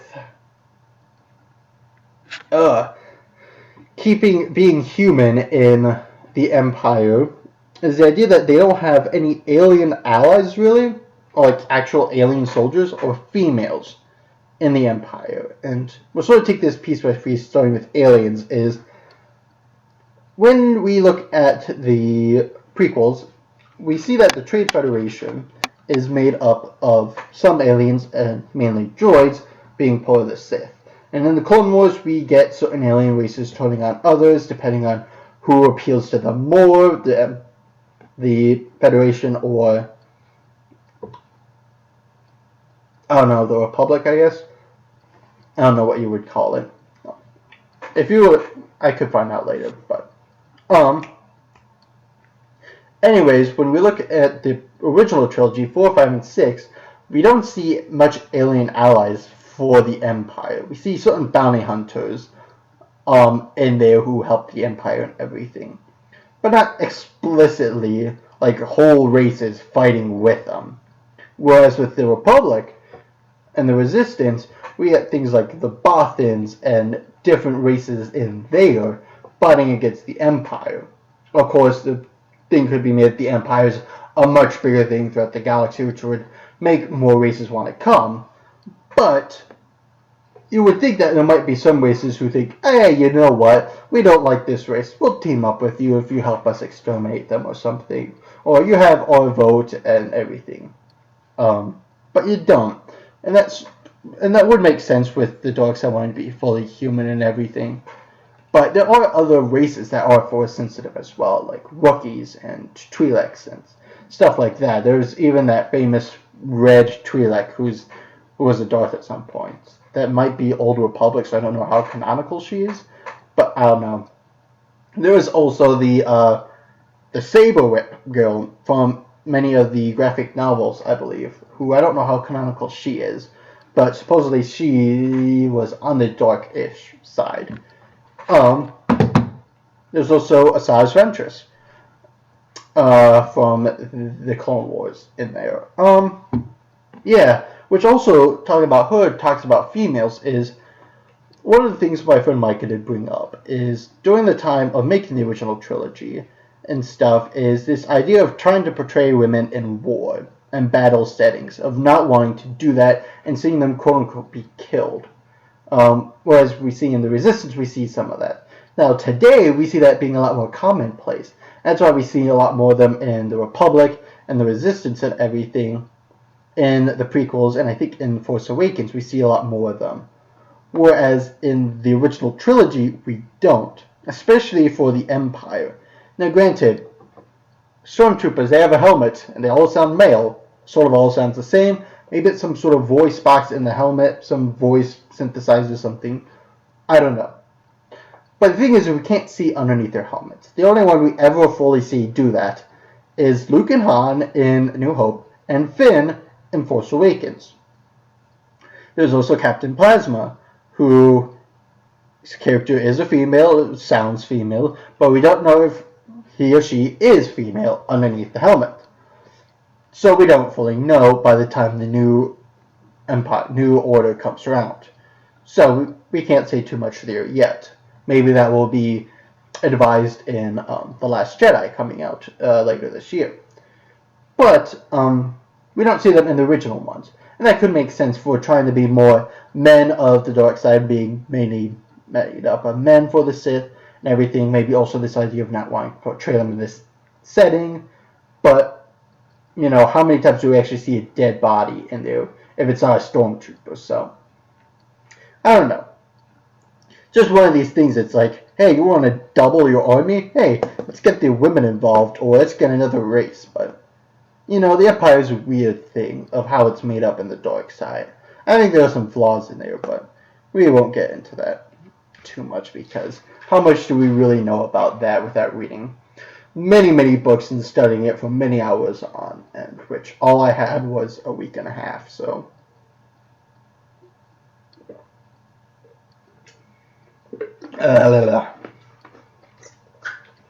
Alright, moving on. Another thing, this is also to do with the dark side as well. Maybe a lot of problems with them, not so much the resistance. Is practically, I think all of these are interesting. Is the idea of very early on, basically from episode 1 in Star Wars The Clone Wars, which is a completely canonical series. It's been made known that it is canonical to the entire storyline of the Star Wars universe. It's the animated Clone Wars show is that very early on we see this ship called the Malevolence. Oh. Sorry, I got something stuck in my throat. Is this giant ship with this ion cannon that it's called. It's controlled by General Grievous. It's this giant ion cannon, which basically shoots out this giant pulse beam, which basically, makes everything in its path sort of fail. It loses its electrical capabilities and everything and whatnot. It basically stops everything dead for the Federation to then come in and destroy everything. So it's a very big thing. It's a very big deal. For the first couple episodes, then the ion cannon was destroyed, and I think the entire ship, maybe. I don't know. I haven't gotten that far. I tried to rewatch the Clone Wars, and then I got hooked on another show. I think it was like Luke Cage or something before Iron Fist came out. But we see this ship, and it's this ion cannon. It's really good. Sure, it had some flaws, but the great thing that people don't think about is time. Everything can be improved with time. It just depends on how much people are working on it, how much they want to change it, and all of that. But this ion cannon is super effective, to where why not keep trying to revolutionize this idea? And they touch on ion stuff a little bit in Rogue One and everything, I believe to do with Death Star laser and everything. But this idea of this giant beam going out is a very interesting idea that I think the Federation, or at least the Empire, could have gone upon. Is the big thing is when the original trilogy happens, 4, 5, and 6, is the Empire is quote unquote greater than the Republic resistance. There's more Empire per resistance, to where why not take this technology, improve upon it somehow, make it less destructible or something in a space fight, and use it against the Republic. Because if you can use that in the same sort of setting, it will stop them. Even if you keep using it the same way the Malevolence was, just that same technology, you could still use it in that setting to where there are less people coming at you versus a quote-unquote equal amount like in the Clone Wars, then you have a greater chance of victory. Because if you can use it, whereas in Yeah, they don't in the original trilogy. You know, this is a leg up on you versus just your general shielding for your ships. If you could shoot this ion cannon, granted maybe only once in a battle, but if you have every Star Destroyer with this technology to use in a fight, it is going to help you immensely. Because if you can dwindle down the Republic forces, you're going to have less coming at you over time. This is going to go from 100 fighters down to maybe only 80, down to maybe 60 or something. It's going to be less every time. So why not keep utilizing this? Granted, it could cost a lot. It could be a lot to make this ion cannon, to research it, to build it, and everything. Right? That makes sense. But at the same time, they have some time in between Revenge of the Sith and A New Hope. Granted, don't know how much, but there is some time. And depending on how, I don't know, like how constant the Republic is attacking the Empire, how frequent they do it, if they have time to make these ion cannons for their Star Destroyers or some other ship, then you have a better chance of winning, in my opinion, of using this technology, or even advancing it, maybe, or making it better. So yeah, granted, it can affect your own ships. That's one of the things the Empire does, is they have a whole bunch of their own TIE fighters, TIE bombers, TIE advanced, and TIE interceptors. I believe it's like the main four. I think there might be a fifth, I'm forgetting. I think it's one of the new ones they introduced. Anyways, they have a lot of ships and everything in there, to where if this ion cannon comes, it's going to hit all of those people. So you're going to kill your own men as well. But if they're droids, then it's not going to be that much of a bummer. But if you start off with this ion cannon, then you have all your ships come out, you're looking to be in a nice position there in the battle.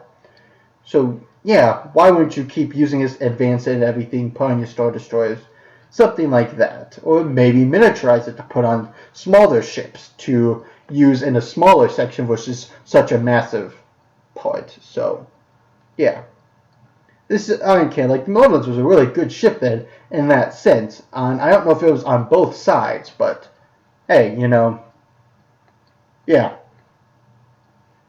I mean, even putting something like that on, like the Death Star as a secondary weapon would be interesting. Like have that beam, and also like an actual ion cannon be used. That could be helpful if they're fighting in that position. Granted, Death Star would take a long time to turn and everything, but that's not something we're going to talk about.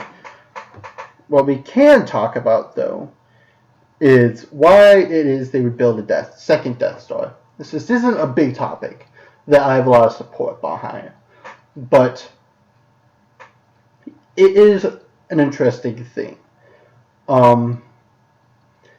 For a few reasons. If you watch Rogue One and everything and put that into the context of everything, is Palpatine especially was really a big person who thought that the Death Star he had this huge obsession with it. Some people don't exactly know why, but he really thought that this would be their big power game, that this is what was going to help them win the Galactic War or whatever. He thought it was going to be this big thing, but it had this flaw, which was intentionally put there. So it was this idea of, okay, we know this flaw now, we're going to fix it for next time to make it indestructible. But unfortunately, it still gets destroyed. It has this extra shield generator on the moon of Endor. That gets destroyed and all that. The interesting thing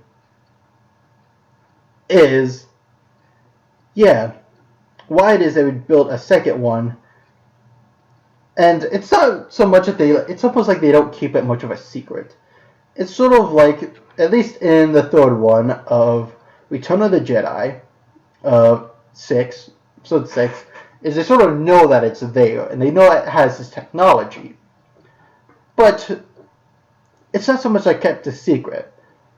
Even the first Death Star wasn't so much like a secret, but by the time Rogue One came, it was a lot less of a secret than it was before, and that people knew about it. But,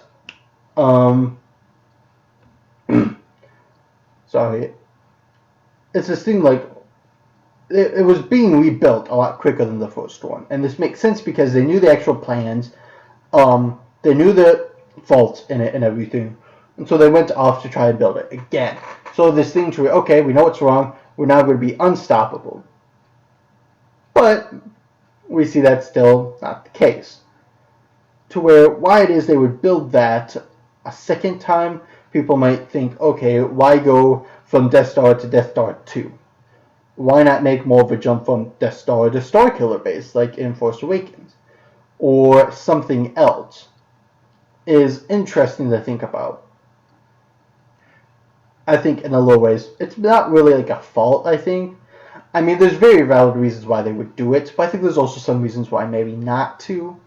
Not as good of arguments on that front, but it is interesting. Another thing to really realize is, for those of you who are a fan of the channel and show Film Theory with Matt Pat on YouTube, is he did an episode on the economy of why is the Republic killed the galaxy or whatever economically by destroying the Death Star. And this has to do a lot of things with economics, work labor, and things like that. Which, when you also think about it in retrospect, it costs a lot to build these. And where is the Empire getting this money? As another thing to do all of this. Is another interesting thing. Is number one, the destruction of materials with blowing things up, getting the materials again, how readily they are already ready, the actual building of it, getting people to talk about it and keep quiet about it. All of this stuff. Getting the Kyber crystals again for making the second one to have that cannon work is another thing. So, yeah, it's sort of like, where's the Empire getting all of this money from? Is we don't really get this. Thankfully, we don't get this in the original trilogy of 4, 5, and 6 of all of this trade negotiation that we do in the prequel trilogy, which I think a lot of us are very thankful for is not in there. But the thing is for things to happen, somebody has to get paid somehow. And of course, it's not mentioned in any of it, which is fine. But it still begs the question of where the money is coming from and all of that. How to pay the bounty hunters off and things like that. How to get materials for ships and how to get more stormtroopers and whatnot. So there's a question there of, is it plausible on that front economically? So there's some things there, here and there. The other thing that is interesting to think about as well, and is introduced in Rogue One, that we never see again, which I think could have been greatly used, and at least The Force Awakens was like Starkiller Base, is the planet of Scarif and the gate, the Stargate or something, the Shield Gate on the planet. And the wonderful thing is force field technology I think is greatly underused. I don't know why, but I think it's greatly underused throughout the entirety of Star Wars. We can talk about that in a second, but Scarif is basically an entire planet protected by this shield. It has this shield around its entire thing. Granted, it said it's not a strong shield, but it's a shield nonetheless that's protected by this small little hole that is made up of by this machinery, and there's this hole for things to go into the planet and they come out. And as far as we know, there's only one, but it's only to go to the Citadel in Scarif, in the main city. So, yes, it's very interesting. It's this great thing to where things can only go through this one hole. And it's like, you've protected an entire stinking planet from things just coming in unannounced. Granted, they could destroy that shield, but it takes a bit, like we see in Rogue One. So, why not evolve that onto something like Starkiller Base later on, or adapt something like that to the Death Star? And sure, you have to have this certain hole, but the thing is, this technology is so advanced it can cover an entire planet. The thing is about the Death Star, it's quote-unquote a moon. If you would actually look at the distance of the Death Star and everything and compare it to our actual moon, our moon on Earth, our moon, it's smaller. Death Star is actually smaller than that moon. Even though in the show in the movies we see it being much bigger, as it coming on the horizon and everything. Granted, it can come a lot closer to planets, quote unquote, simply because it doesn't have a gravitational force to it. It doesn't have this core that's being hooked onto an orbit around a star or everything. I think that's why it can come closer and maybe not have the same sort of effects on planets, like we see in Rogue One, where it's coming up on the planet of Scarif, which is an interesting thing. With that being said, why not have the same sort of Stargate around the Death Star? Is because of the idea of if this gate is around an entire planet, planets are bigger than some moons. Granted, in Star Wars that might be questionable for the size of planets and moons. But if this Death Star is smaller than a planet, and it's smaller than our moon, quote unquote, then this shield would greatly encompass the Death Star. To where, granted, the Death Star moves, it can move, so I don't know how you would take that into consideration with the Stargate. But having something like that for ships to enter in and out of is a great advantage, I think, for the Death Star, and the fact that only their ships can go in and out easily. Granted, once you destroy the gate, Death Star is open for business for the Republic to fight against. But until you get that shield down, it's unstoppable. And I think if you could turn that shield off, which we don't know if we can or not, but if you can, then you fire the laser or something, or make it a bigger gate to where it has to go through this hole which is centered upon that giant cannon. Might make more sense and everything, because the thing with the Death Star is Star Destroyers can go in and out of that thing as well. So you have to make the Stargate big enough for that, but regular ships can go in and out fairly easily through it, as we see in Rogue One. So I think that technology is greatly underused and everything. And I don't know for sure exactly how it was used. But what we see in Rogue One is we see the Death Star fire its laser onto Scarif and destroy part of the city. Now the thing that I'd be interested to know is, was that exactly, because it was after the main shield was down. So I guess the entire planetary shield was down and it went in and destroyed it. What would have been interesting to know is if it exactly happened at that moment. I don't know, I have to rewatch it. But the idea is what if the laser can go through this shield because it's so powerful? It would be interesting to know. Because if it could do that, then you almost don't need to worry about having that gate anywhere near that cannon for the Death Star. You can have it wherever if it can fire through its own shield. If it's that powerful.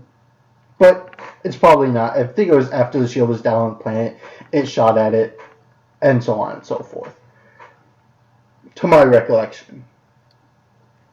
But, yeah, the idea that it isn't used, but that the Empire has this technology regardless, is interesting. And why not use that on Endor as well? If you have something that's protecting the generator for the Death Star, why not protect the generator itself versus have it hidden? Sort of, you have something to shield the Death Star, shield the thing shielding the Death Star. It's almost like, yeah, putting over protection. Sort of like, yeah, putting pads on a rollerblader and then covering them in bubble wrap. And then covering them in more bubble wrap. It's like overprotect what you need to protect. I think it's a great idea.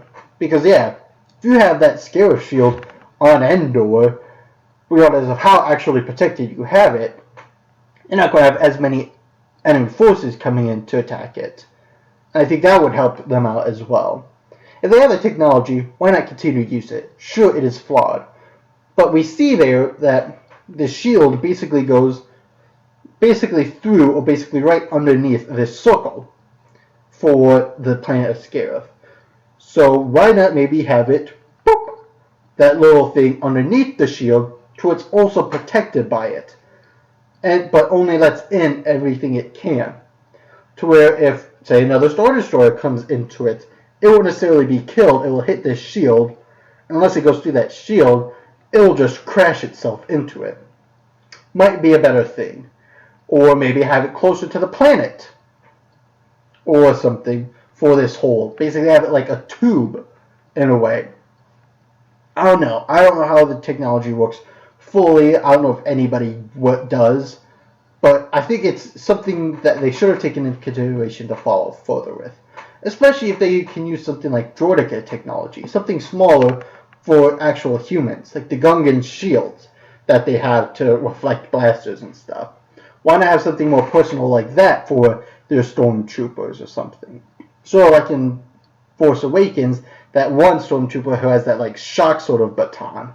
Have something like that with maybe more of a shield for people. In a way. I think force fields are greatly underused in Star Wars. And I think people would say they don't want to overuse them, so they don't want it to be overpowered. Like, okay, everybody has a force field now. But I think that if they have that technology to cover an entire planet, then I think they can take that same technology, apply it to a more personal or human-sized level. Or even something smaller like the Death Star or the moon of Endor, depending on how big that is. So, there's that. That was something I noticed when watching the movie. There's only a couple other smaller things here that I wanted to talk about. Yes. Oh, Micah, you've returned. Unfortunately, we're actually getting towards the end of our discussion of things, but hello again. So some of the last sort of things I have to talk about, a little shorter. We'll do this one. This one should be really short. Before we get into one that's going to be very controversial. One of the things that I noticed when watching Rogue One is the fact that it applies to every movie. Is how the heck so many people know so many languages. There are a ton of alien races we see in scenes like the Cantina Band and in scenes on like Coruscant and stuff. There are a ton of alien races, and sure, not everybody knows every alien race, but there are a ton of languages being spoken by different people in different tones and stuff. Yes, Mike, I watched it last night. I watched it online from somewhere. So the thing is, it's how do they know so many languages? Is there are a ton of stuff. What did I think of the ending? It was really good. I love how it segued directly into A New Hope. But because of that, it also felt unresolved. Looking at it from more of an author stand film viewing point, is it felt very abrupt, the ending, because of the fact that it's immediately supposed to go into A New Hope and stuff. The music felt a little off. It didn't feel quite as fanfaric as the normal one, which granted for this type of movie would make sense. But the fact that it just went, you could watch it and directly go into A New Hope and it would make sense, is it felt a little janky that it wasn't resolved in there because it was so open. But the Darth Vader scene, that was very interesting. I mean, that whole thing many months ago where I spoiled the ending for myself, I can't believe I was so spot on. That is creepy how spot on I was for not have seen it until now. For those of you who don't know, the day that Star Wars Rogue One came out, that Thursday, I was at school, and so I spoofed all of my friends in my D&D chat that, oh, I can't believe certain people did this, that, and the other thing, to where I actually inadvertently ruined the ending of the movie for myself without ever having seen it. Spot on. It was very creepy, and yeah, now I realize it. But yeah, it'll be interesting to see what you think of some of my stuff, Micah, that I've said. So I can recap some of it at the end here. And also, if you have anything to ask too, feel free to post that to the chat. Anyways, with the languages, it takes a while to learn a language. Everybody, when they are born, the way they are grown up and they go to school and they are educated, they have this natural language, their first language. And if you go to certain schools, like here in America, like depending on where you are, you might learn Mexican as well, or Spanish, and everything there. Or maybe if you're in Canada, you also learn French. So you really only have 1 to 2 languages maybe that you really know. I mean, I took 2 semesters of French last year. Granted, I don't remember a lot of it now, unfortunately, which is super disappointing in myself. Maybe I'll try and relearn it this summer. But it takes a while to learn it, and I think really apply it. Especially if you're not applying it. Like, part of the reason why I probably don't know my French as good as I should is because I'm not using it. Is I'm not in France, or I'm not in certain parts of Canada to really be able to use it. So to look at the Star Wars universe, of all the alien races, to try and know all of the languages of what they're saying, especially when sometimes we don't have subtitles, is to know what every alien race is going to know, because even if there's this like generic galactic common, is not every alien is going to speak it the same way a human does. They're going to do it in their own vocal way or in their own language. There might be this universal dictionary of words and stuff of language, but the way it's spoken won't be the same for all of them. Like, the way a Twi'lek talks compared to an Ewok is going to be completely different, even if there's this set language of words and stuff and how to talk. Is an Ewok's going to talk how an Ewok's going to talk, and a Twi'lek is going to talk however a Twi'lek talk. I don't know if they have a native tongue besides, we'll say common. It's English, American, English, whatever. We're going to call it common for the time being because that's what is mainly spoken. So, how is it that they all know all of this unless they've gone to school trying to learn all of it as well? Because we don't see most of the quote-unquote humans in Star Wars speaking the other languages. We might get that a little bit in the Jedi, in like Obi-Wan maybe, because he interacts with a lot of alien races and stuff. But mainly it's through protocol droids and everything, which makes sense. But at the same time, there's still a lot of understanding of languages between certain alien races on what they're being said. This I sort of picked up in Rogue One with some of their races and stuff. And of course it might make sense. Some of them might be able to, some of them might be super simple languages and stuff. But with all the aliens out there and interaction between certain people, especially in the original trilogy, of how much they like understand each other without protocol droids, versus something like the Ewoks. People don't interact with the Ewoks very much, which is why they don't understand the language and why they need C-3PO. But at the same time, yeah, going back and forth, it's very interesting. And it's sort of interesting to sort of apply a real-world example to that, in how so many actual alien races also speak Common or English, is like maybe enforcing that on other people, possibly, like because maybe that's the majority of the Jedi speak that way, so that's why some alien races speak that way, maybe. But it's just this thing that was like, how do they know and how can they understand so many stuff? Maybe their Force abilities allow that. But for a lot of the non-Force applicable people, how is that working? So that would be interesting to know on that point of languages, and how that works.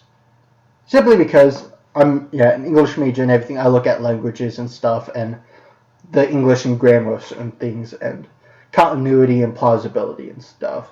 So that was like, that's interesting. Then of course we have the final subject, which I don't think there's much to talk about, more just questions to ask ourselves, is the complete idea of something that was introduced in the prequels to try and make sense of certain things in the world, I guess, which just brings up more questions, is the idea of midichlorians. We've shown that midichlorians are basically something that lives inside every people, like white blood cells and red blood cells.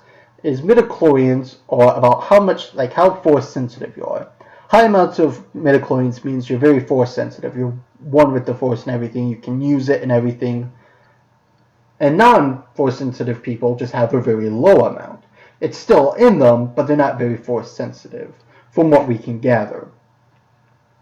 And we get this in Phantom Menace, which is, in many ways, a complete mess of a movie for many different things, partially because of the fact that it's mainly about trade negotiations instead of actual stuff we want to see. But regardless, and it's not really brought up very much anymore.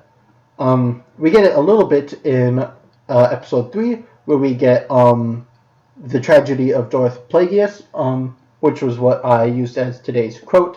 For those of you who may have missed it, you can go back and watch that, or watch it as the re-upload. So there's that, but then in the original trilogy, it's not brought up at all, and I think it might be brought up once or twice in Rogue One, but it's never further explained. Force Awakens, I don't think it's mentioned at all, really. So it's this very questionable thing of, we don't fully know exactly what it is or how it works. It's just this thing that we're supposed to just take for, I don't know, as a given, but it's just interesting to see how it might be played upon maybe in the future. I think it's talked a lot more in the Clone Wars, which I'm not as adept with of knowledge, as like my friend Micah is. But I am trying to rewatch it to understand the entire franchise more, because I think it's really interesting how everything plays out, how things are being more continuous, and everything, how they're implementing more stuff and trying to make a full circle of everything. And right now we have pie pieces. We have the prequel pie piece, we have the Clone Wars pie piece, we have the original trilogy, we have the new trilogy, we have this theoretical pie piece of the Old Republic, which is becoming more, we have the Rogue One pie piece. And it's sort of just trying to fit it all together to make one nice, full, canonical circle of everything it encompasses. And so, yeah, this thing with midichlorians is still a question, I think, to a lot of us. But, yeah, I don't know. So, that's a lot of the main stuff that I had was, droids. So, yeah, just to recap for anybody watching, things with droids, a lot of stuff with droids and droidicas, things like that, sort of robotic people, talking about lightsabers and possible implications there and why they are or aren't used, different things to go with protocol, with K2SO, with the droids, the idea of female alien Imperials in there, the Ion Cannon from like the Malevolence talked about languages, the Scarif Shield, going into that in detail, things with Death Star, why build a second one and stuff like that, and of course now midichlorians being some of the major big topics that we talked about. So yeah, if any of you guys have other stuff that you would like to throw out in chat, or throw out your opinion, your questions, or stuff about Star Wars, you can go ahead and do that now. Otherwise, basically any other questions for the podcast before we sort of wind it down here. So yeah, a lot of stuff this week. Really nice to talk about. The Star Wars is sort of this like key thing in like geek or nerdy culture to embrace and sort of keep up with, and I think it's this wonderful thing. In my opinion, I find Star Wars a lot like the Batman of like the sci-fi world. I love Batman. He's awesome. I love playing Batman games, the Lego games, the Telltale one. He's this really interesting guy, and I like to view Star Wars as the sci-fi equivalent. It's just this great thing that you can get involved with. Some of it is canonical, some of it isn't. But it's still enjoyable to watch and be a part of. To be a part of the culture and the viewing of it and everything. So, yeah. So, yeah, anything from you guys for this last couple minutes here. So, I take a drink from the water.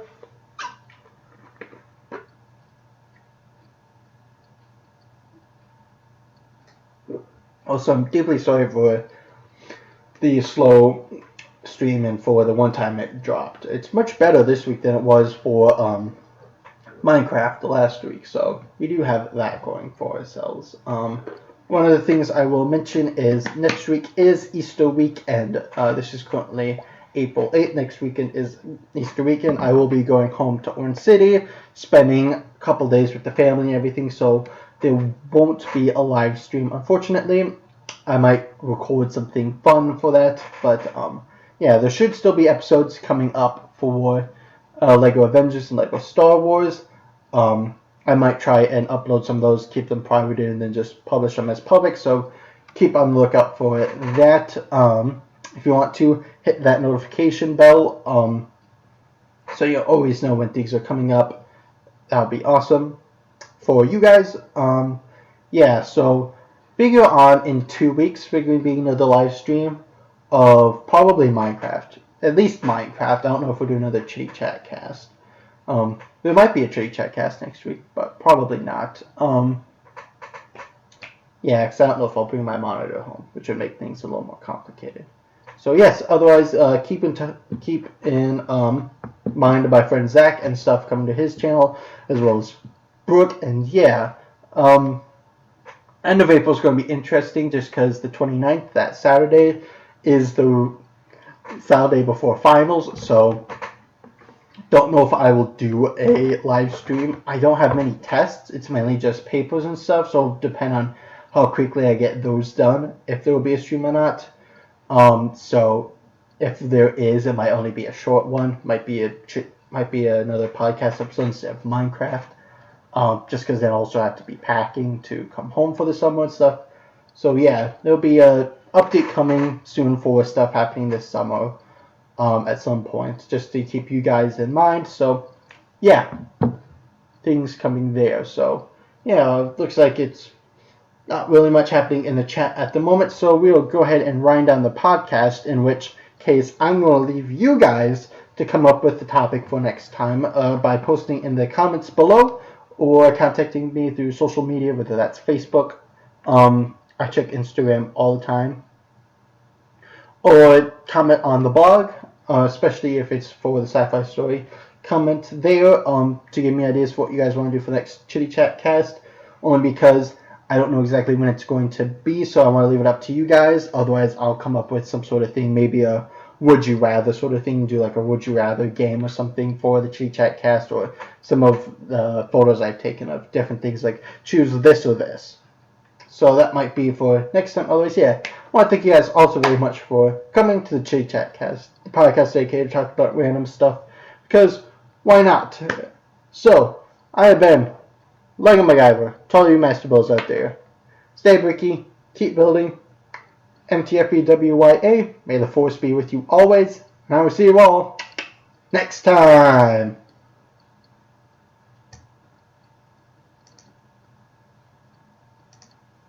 If I can get